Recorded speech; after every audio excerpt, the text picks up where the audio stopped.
Thanks for watching. I am Prerna Agarwal, Technical Product Owner for The Guardian. Today, we'll be giving you Guardian updates as of week of March 4th, which is our Sprint 7 demo update. Just a quick overview of the agenda. We are going to give you an update on the roadmap. We are also going to be reviewing the issues that we tackled in Sprint 7. That lasted from February 21st to March 4th, 2022. Then we'll also be flipping over and giving you the demo of the issue that we solved in Sprint 7. Then we are also be looking ahead of the week of March 7th, which is our ongoing sprint. We are also going to take a look at all the issues that we are going to be looking at in Sprint 8. We are also be talking about the upcoming release. And then finally, we are also be giving you some of the ways that you can submit either bugs or policy requests through various different channels. So just a quick overview of the Guardian roadmap. Again, this is an open source, so anyone can see it. And all you need to do is install the ZenHub extension in Chrome. And when you travel to the Guardian GitHub repo, you can also be able to see the tab to quickly open that up and see what's going on. As you can see, we have mainly focused on the Vera-Red development methodology, and we were actually trying to build and develop a complete Vera-Red policy. We have also worked on productize Guardian API and added more documentation on the API deprecation. We are still working on the discoverability of data on root policies, auditors, installers. And lastly, we are working on the sustainability token lifecycle management. So just an overview of what we have covered in Sprint 7. So Sprint 7, we have committed to 127 story points, and then we delivered 143 story points. Our main focus for the sprint was a Vera-Red methodology, which is a deforestation. That methodology includes several different tickets, which are 263, 264, and 367, and 487. In addition to this, we have also worked on a documentation on APIs, which is 390, which is API deprecation policy. We have also worked on API decoupling. And in addition to this, we have also tried working on some bug fixes, which is 503, 504, and 431. Now let's flip over the demo for Sprint 7.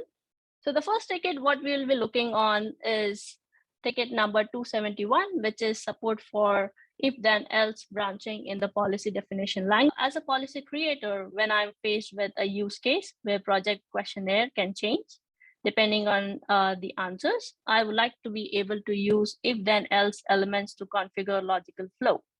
So whenever you create a schema, you initially write the schema name and then your entity. In addition to add some conditions like if then else, we have added a add field. In this, you can even add a field name with this field type. And there are two conditions which you can either add a mandatory field functionality, and also you can also enable and allow multiple answers.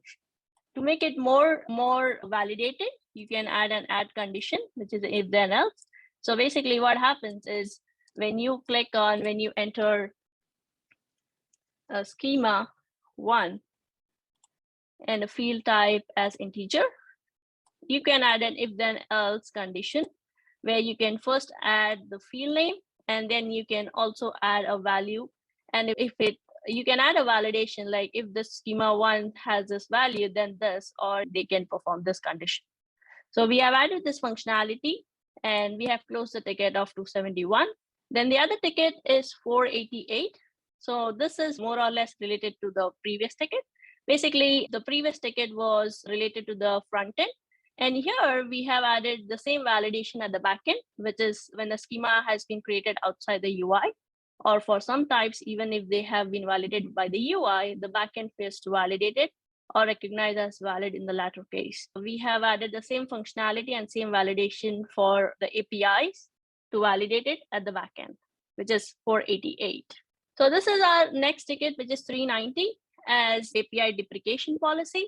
So at present, it is not clear for the community what the API policy, its life cycle, deprecation periods, versioning, numbering, system, etc. Third parties who develop applications using Guardian API need to be able to align their software development timelines with the Guardian process. So in order to do this, we have added a brief documentation on API versioning and deprecation policy in our Gitbook. Please have a look. This is our link, and this link has been added to GitHub repo. Next ticket is 428, which is our API endpoints and documents for executing policy steps as actors. We have policy steps in UI, which are executed by different actors' roles. There is currently no documented equivalent way to execute these steps using API. The actual steps are specific to the policy. However, the overall framework needs to be centralized. In order to solve this, we have added a more detailed documentation where user can use these APIs to create their own without the UI. They can create their own UI with these APIs. The next ticket we are looking at as 434, which is export button in draft policy should generate zip file. The problem was export option generates error when the policy is in draft. So let's have a look on what exactly the issue is. So currently, if you see, my policy is in draft. And when I click on export, I get a pop-up of the export policy where I can save this file. So when I click on save this file, there is a zip file created for the policy. Next comes the ticket number 367. This is related to Vera development policy. And so in this, we, as a part of the work on the demo for the Vera policies, we have identified the need to introduce auto-calculated values into the system. When a project is being onboarded and is answering a questionnaire, there are certain formulas that get applied to the values the project inputs into a form. These values are significant and need to be verifiable later. Therefore, they need to be in a VC. The rules by which they are calculated depend on the policy and can change from the policy version to a policy version. These rules should be recorded in policies, and then VCs need to be auto-generated at the submit state at the raw data VC, which means policy definition language needs to be extended to introduce a facility to let users to construct these formulas. So in order to solve this, we have created new blocks in our policy configuration. So the first block, what we'll be looking for supporting auto-generated field is a calculate block. This calculate block has a child block, which is math add-on block. So the calculate block, it receives the VC from the previous block as an input, and then it actually produces an output, a new VC. Whereas the math add-on block, it mainly contains the description of the variables and the formulas used for the auto-calculated fields. Next comes ticket 469. So 469, basically this was a bug which was raised. And if you see, we had the Guardian CI is failing in main branch. And then we also had a screenshot attached to it where it says Guardian CI failing. So to solve this, we have fixed this, moving the package name to the main branch. And now you see that the Guardian CI is being passed. So the next ticket, the last ticket is 328, which is API decoupling. And in this ticket, we have added more interdependency on the APIs. And we have added like more security so that there is no change, there is no updation of a single API when there is change in the other API. Even this is being added in the APIs in the GitHub main branch. So in addition to this, at the last, we have also added an additional block, which is the report block. So report block is mainly used for the trust chain containers.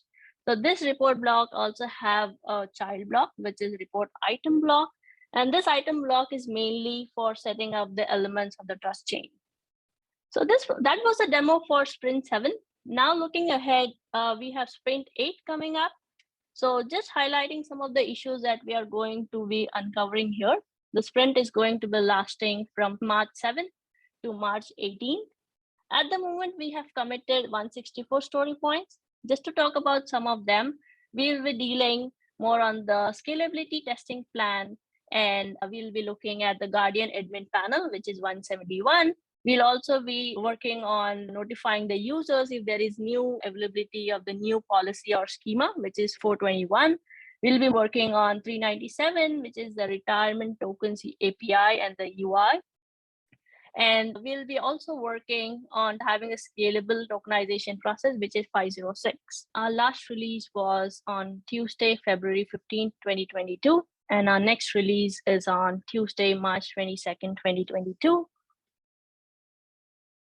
You can reach out to us on GitHub.